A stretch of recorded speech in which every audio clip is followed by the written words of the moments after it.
Hey, hello everyone. Welcome to ETRealty. I am Ankit Sharma, and today we have with us Zubin Master, co-founder and director, Design Metrics; Seema Puri, principal architect, SEZA Architects; and Amey Dhanukar, principal architect, ARA Design. Thank you for joining us. Thanks for Zubin, having I'll me. Thanks for start having with me. Thank you. you. Thank Thanks. you. All right. So I'll start with you, Zubin.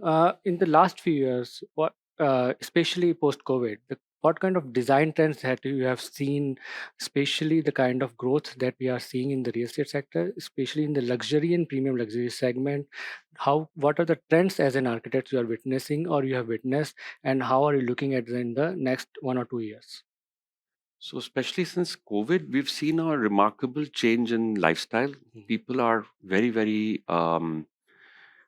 afraid of being compromised in their home spaces. They want their home spaces to be lavish. mm, We're seeing a large amount of luxury offerings now from developers all across the mm, city. Um, Even the trend for second homes has gone up exponentially. And I think it's a fantastic trend. It's doing mm, very well for lifestyle at home with open spaces, lots of attention to having personal spaces even within the homes. So generally, the aspirations of homeowners has enlarged mm, itself mm, to create enough space at home. So that's one trend that I've seen, which is very, I mm, think, hopeful that it remains that way and we don't get mm, compressed again mm, into these mm, tiny homes. Apart from that, I've seen that luxury content mm, for many of our clients has become very, very popular. They must have the best seating, they must have the best lighting, and they're now very, very keen on having their home speak to the size that it is mm, made, mm. and that's why it's become interesting now to see more lux products coming into our projects. Okay. Seema, because of the new trends that have come in, the social media trends that have brought in, the kind of exposure the people have to this social media and the kind of exposure they have outside of India. So few used to travel outside, but now most of the people are going outside to different countries, and they are witnessing or they are exposed to different kind of design, different kind of new products that they see, and they aspire to bring those products to their homes. How are these changing the design trends, design concepts that you used to develop within your projects, and how are you managing these kind of aspirations? See, when you're designing for individuals, let's say like you're specifically asking and you're designing for individuals, their homes, their villas, etc. Mm, They're obviously looking at us and they come to us because we have this whole, band of an experience. So they come to us because they know that this is what we have done, this is what we can deliver.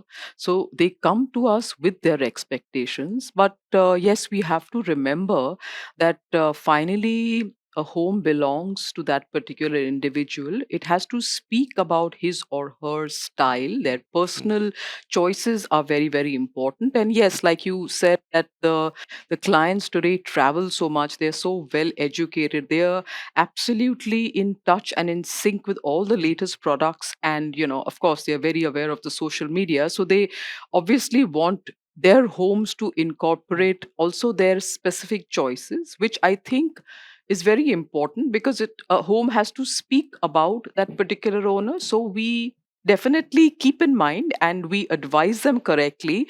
If we feel something is only just about trends and it doesn't fit the entire space or the design aesthetic, we tell them.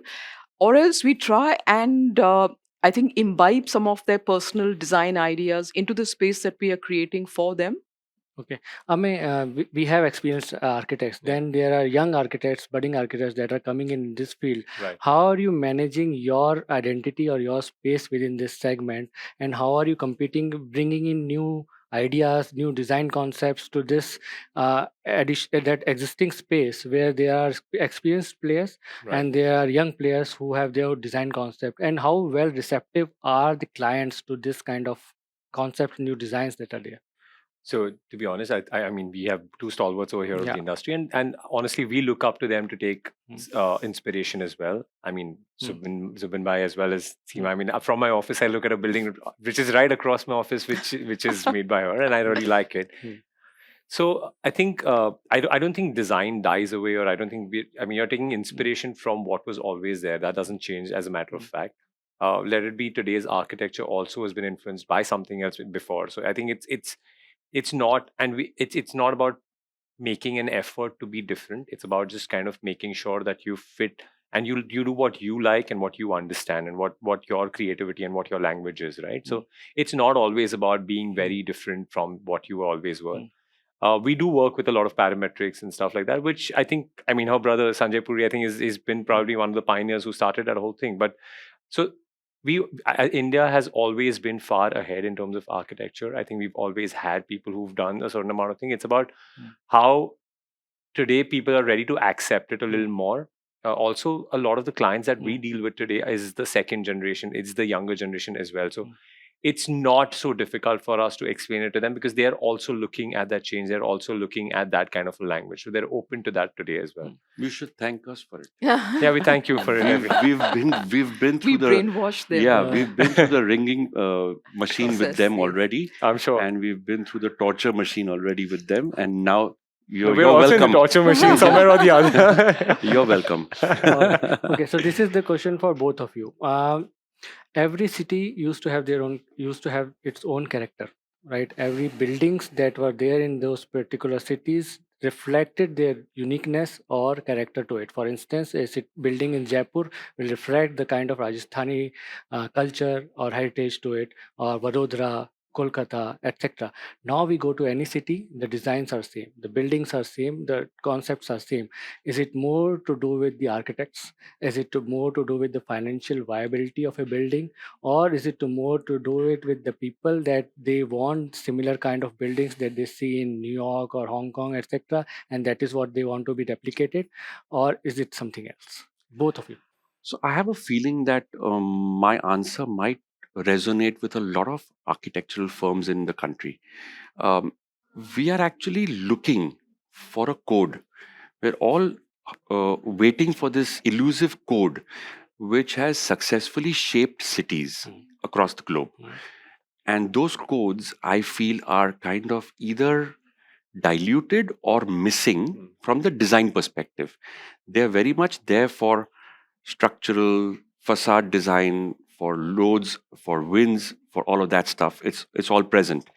But a design code is missing, especially in a city like Mumbai. Now we are going to become just another Shanghai or another skylit Hong Kong or hopefully New York. And we are only seeing it now because we have our coastal road, our beloved Sea Link. But I feel like it's always been missing in our city, and the code should be written by a design architect and not just a municipal permission and licensing perspective architect. That's what I feel that's creating these mushroom shaped buildings everywhere in the city. So in Mumbai, I really feel like we are all running around kind of headless without that mother code being present to guide us into a streamline. And then we can absolutely explore our creativities within those guidelines. So you'll have a similar code going on. I mean, look at Berlin. Look at how beautiful the brutalist colonial architecture is there, straight line columns. Look at our own Azad Maidan buildings. There's a proper code there. There's a proper code for Bellard Estate. There's a proper code for Marine Drive. But then it just tapers off into nothing for the rest of the city. So everybody's just doing whatever they feel like. And then that becomes the norm or the one that you need to beat for the next project you do. Seema ji, please. So, I think you always design as per the time that you're designing for, right? It has to be relevant, it has to be about today. And I guess if you look at it today, everybody wants to design a building, whether it's in India, but the same building could also maybe be anywhere in any part of the world, right?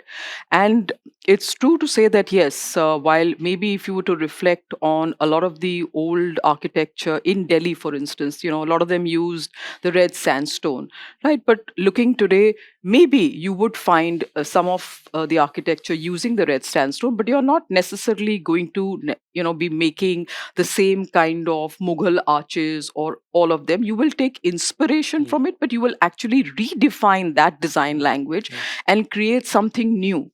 Because also I find at the end of the day, people expect you to create a far more global design, right? The world is shrinking. Everything is coming so close. I mean, you know exactly what's happening all around you, basically because of social media. So I think it also influences you in a way, and you also want to remain totally relevant to what is happening around you. And yes, I think sometimes it's also expected of you to deliver pretty much what is happening in the world over. Okay, before I come to Amey, two more addition to this. What about the identity that we have as different cities? Do you think that that might be lost because of this? So I think it shouldn't be lost, and I think a lot of architects make that concerted effort for it not to be lost. And we should continue to make that, because like I have said earlier, I think there are a lot of other factors which are far more important in creating relevant architecture, such as our climate and such as the place which you're designing in. You require to keep in mind the buildings around you. For instance, I mean, it's a very simple example, but we facelifted for a building at Nepean Sea Road, which is a very old building, okay? And we used some new age materials, but we kind of kept with the scale of the buildings around it. Now I'm saying what we did suited that particular space, but we didn't try to create something which was purely from a very egoistic point of view. It had to kind of shout out and say that, okay, I have arrived. So I think one should create architecture which kind of enhances but also becomes part of your urban And how scape. much creative freedom, Zubin, you get from your clients or from builders to design this kind of concept? So even if you want to have this kind of new old design inspired from the old design or from any other creativity that you want to inspire, how much freedom do you get from builders? This also you can also I answer. feel like this is an answer that maturity gives. You stay around long enough, your clients are waiting for you to come up with a concept, and they are going to tell you that please use your best creative minds in the firm to come up with something and tell us what we need. So that's what I feel like. More mature a firm is, the more expressive and the more creative they are allowed to be. Amey, do you get the creative freedom that you have? I think to a lot of extent we do. It's also the kind of projects you work on. When you're working inside somebody's house, I think you have to cater to the person individually, because that person is going to live in that space. So I think there you need to make sure that you're kind of catering to their individual spaces. But at the same time, when you're doing a lot of architecture, which is more towards the outside, I think you do get the creative this thing. Always, unless and until you're completely out of line, I think you do get the creative line, because people are coming to us for the point of actually being creative and actually showing them a direction as well. In today's time, most of a lot of people we're working with want to create an identity, want to create a space which is more adaptable for them as well, and kind of fits into the whole setup as well. So that's something that we're seeing. While Zubin, I mean, just going back to the earlier topic, I think where you were talking about a code, I think it's very important for us to kind of have that, because I think as a design to create something, it's very aspirational for the architect, but it's while I think the municipal body or something needs to have that kind of design team. Like if you want to build a house in London, even if you want a small extension, it still goes back to the council, and the council actually approves it or doesn't approve it, and you can't build it. So a shard would be one of them, which kind of comes up. So I think that's something that is completely missing. Our city, if you cross the ceiling and you go, and it looks completely different. You cross the ceiling back and it looks completely different. So I think, yeah, sorry. Okay, so technology part of it. I will ask one more question related to this, but I will change the topic first. Technology part of it, when it comes to implementation, there are two sides. One is within the design concept, within the business of architecture, that you are using the technology. And when it comes to implementation of the project, so of the project we were discussing with Seema, so projects, the automation is a lot of automation is being done within the projects that is being demanded by the clients, Right. or that is being required by the clients. And there is a design technology use of within the designing of that you are using. BIM is there, other design concepts are there. So how are you seeing the design technology incorporation within this, both side of it? So currently, And how does it help? Yeah. So I think both of it eventually comes down to one standard format where we are seeing a lot of sustainability. Eventually, I think technology is bringing a lot of sustainability into the spaces. Well, you talk about basic automation or project management or any of these formats, is just basically bringing more efficiency into the project, at the same time your regular usage of things. So I think that is one space which kind of is, I think that's one thing that's kind of helping out in terms of on a day-to-day basis for us, I think. Does it make it more financially viable and also seamlessly easy for people who are residents of it? So, if I was to give you a very simple example, so a lot of the architecture which you're creating, if you were, for instance, creating a very large double height volume, which could be maybe 20 or 30 Mm. feet, and you had glazing along one end, and I mean, even as simple as just a sliding window. Now, actually, if you didn't automate that particular window, it would be almost impossible to, to open and shut it. Mm. So that's a very simple example of how automation actually helps the end user in actually being able to use something far more efficiently and far more simply. And this is an example which I think everybody would resonate with. So it doesn't have to be, of course, there's it adds to the lighting is fabulous, because you can control the temperature, you can control the kind of light, and you can kind of create the kind of ambience mood that you would want to see that particular project, in which of course you feel that even the resident would enjoy staying in. But I'm saying, even as simple things like this, I think it increases the efficiency. They have everything at a touch of an iPad or a phone or something. They want to reach home and they want to give instructions, or they want the lights to go on at like 6 p.m, etc. Everything is possible because it's all, technology is helping us do all And these things. how much of this is being demanded now on the new projects? How much automation technology is being done? So I if you are doing 100 projects, how many will be demanding this percentage wise? I think pretty much. So, see, technology, I mean, more with respect to automation, I think in all the private homes and villas, each and every home has it. So, I would say almost like 100%. There's not a single person who would say we don't want it.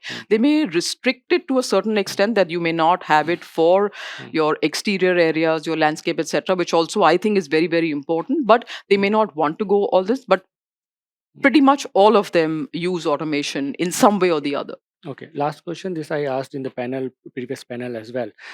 Um, because you mentioned municipal laws. When it comes to understanding an architecture, understanding design, learning about it, you know all the best features. You already have implemented it. You already are learning about it, or know about it. But when it comes to implementation, you have to meet with the municipal building bylaws, town planning acts. So when it comes to implementation, how as an architect, how do you go about it? So you already know that this is how we can make it more sustainable, more creative, etc. And this is not being allowed by the building bylaws. So how do you match that? And secondly, in the same question, I would ask, in Haryana, it is allowed, and it is being happening in other states as well. So architects are given the freedom to approve the occupancy certificates of buildings with a certain height limit. Now this is being allowed, but after few days, and just day before yesterday, some of them were penalized because of the wrong occupancy certificate or wrong plan that they approved. So they are giving the authority to architects, but they are not defining all the boundaries. So if you are an architect, or how would you deal with this? You are given the authority to approve the occupancy certificate, but there are no building bylaws to judge, or their bylaws are very not clear as to what to do with it. So, if Both answer, yeah. I mean, I'm just saying, see, the building bylaws were a little different a while ago. Okay. Then we got the newer building bylaws, 2034 came into being, basically because I find that a lot of people twisted the laws and used them for their own end purposes. They created strange things like very large car elevators, which are supposed to go up to every individual house. And finally, they use that space internally. Okay. Now, these are some of the few simple reasons why the laws became so strict, and you couldn't get anything in terms of projections, and you only had a 4 feet chhaja, it had to be 2 feet sunk, all of these things. So now, while I understand that it puts a lot of constraint on your design, I mean, now you understand from the governing authority, how are they going to monitor each and every person if they don't give such strict laws? 2034 has, of course, opened up a lot of this and has made this a lot easier. But similarly, like you're saying, if you and of course, now everything has become online, so it's actually reduced the amount of time that was earlier spent in getting an OC. But yes, while it should be transparent, I also think that certain factors to control all of these elements who could interpret and misinterpret the laws are also necessary as checks and measures. Amen.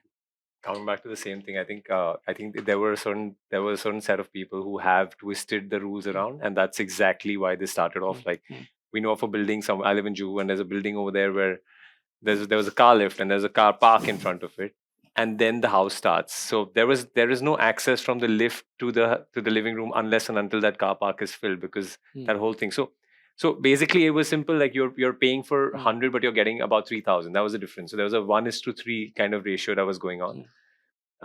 Yes, the rules were required, and I think they have been able to control that. But I think the rules have not been done to favor design and architecture. They've been done to control a certain set of area, Problems.